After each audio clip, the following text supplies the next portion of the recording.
Ayon po dito, Duterte allies may face ICC warrants. Ano ibig sabihin, partner? Maaari daw pong issuean din ng warrant of arrest ang mga kaalyado ni Pangulong Duterte. At dalhin doon sa Siyempre, dahig? pag may warrant of arrest ka, matik na yan dito sa Pilipinas na kahit sinasabi nilang hindi tayo nakikipagtulungan, ay dadaling ka sa dahig. Hindi, partner. Meron silang inilabas Sabi magkikipagtulungan na daw ulit sila. Sino sila? Siyang gobyernong Marcos, magpamiyembro na daw ulit, babalik daw ulit sa kanlungan ng ICC.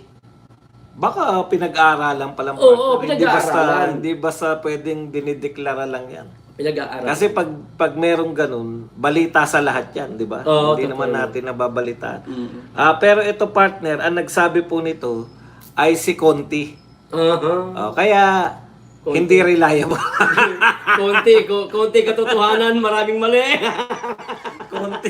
Konti katotohanan. Propaganda mo lang yan, Conti. Yan ka na naman, pumapil ka na naman. Konti katotohanan, maraming mali. Alam mo to si Conti, hindi ko maintindihan no? Nung unang lumabas to, hindi naman natin kilala yung partner Butang na. Kaya natin nakilala yan kasi self-proclaimed ano yan ICC Assistant Prosecutor.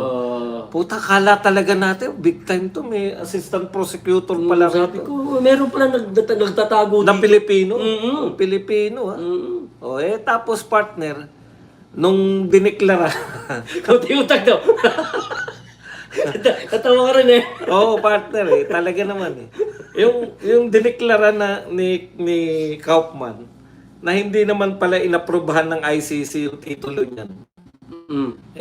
Nakakahiya, partner. Yun na nga. Alam mo may mga taong ganun yung kawalan mo ba ng yung hindi mo maipagmalaki yung sarili mo, gumagawa ka ng sariling titulo. Marami tayong kilalang ganyan. Ay, marami yan. Halimbawa, may kakilala ko, professor daw siya si Haider yan. Oo. Anak ng pupa, alam niyo po ang pagiging professor, hindi po basta-basta yan. Ginagawad po yan. Correct. Item yan kunwari UP professor ka, item po yan.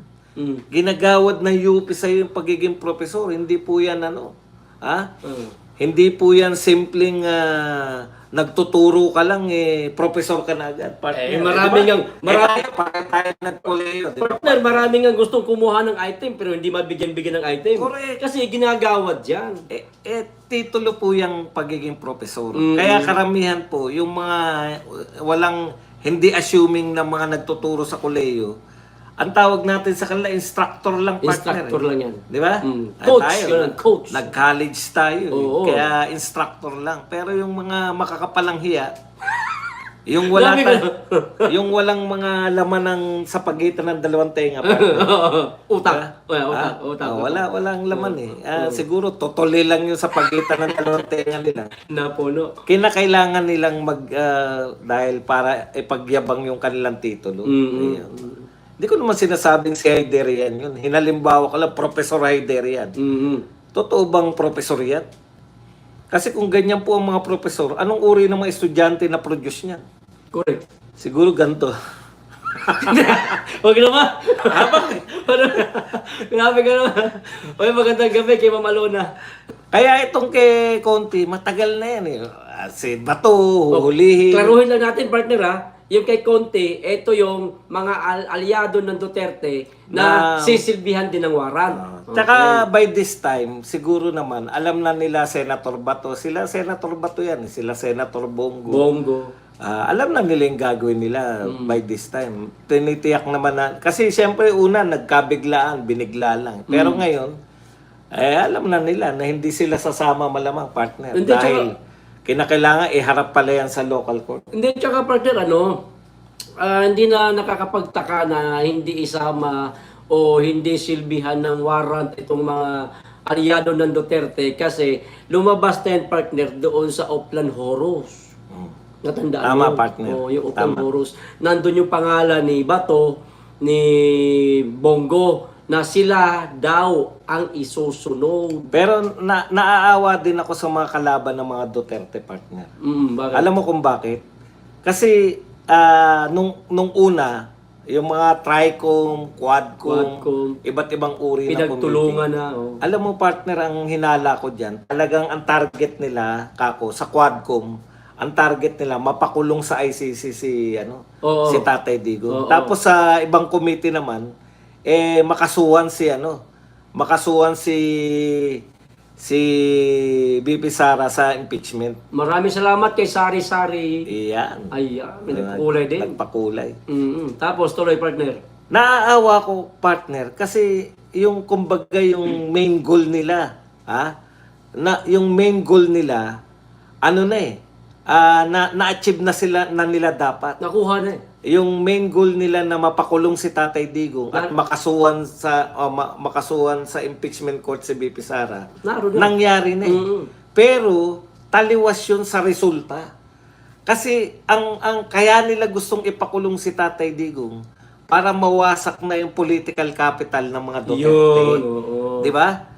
Kaya nila gustong impeach si BP Sara para mawasak na yung popularidad ni BP Sara para sa 2020. Ano ba nangyari, partner?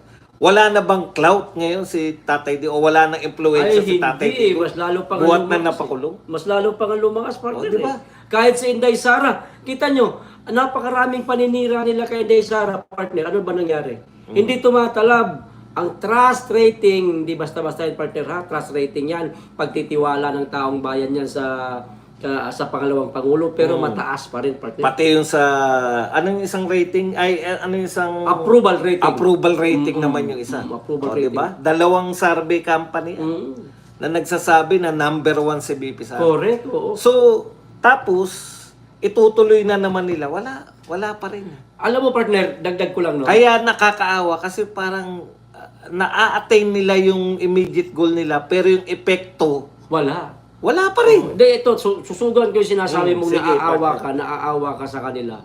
Dito sa mga taga-kamara na tuloy-tuloy pa rin sinisiraan ng mga Duterte at dadalhin pa sa 28th Congress itong Quadcom. Correct. Nakakaawa, partner. Silang lahat ng mga naninira sa Duterte. Bakit ako naaawa? Bakit, partner? Kasi, partner, no, napakarami na nilang ginawa, pinagtulong-tulungan nila ang mga Duterte, pero hindi man matinag-tinag. Correct.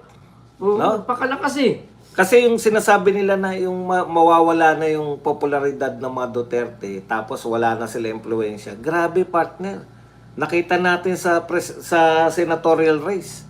0. 0. 1 to 12. Correct. Sa Mindanao. Panay mga yung Duterte at saka yung dalawang inangkas ni BP Sara.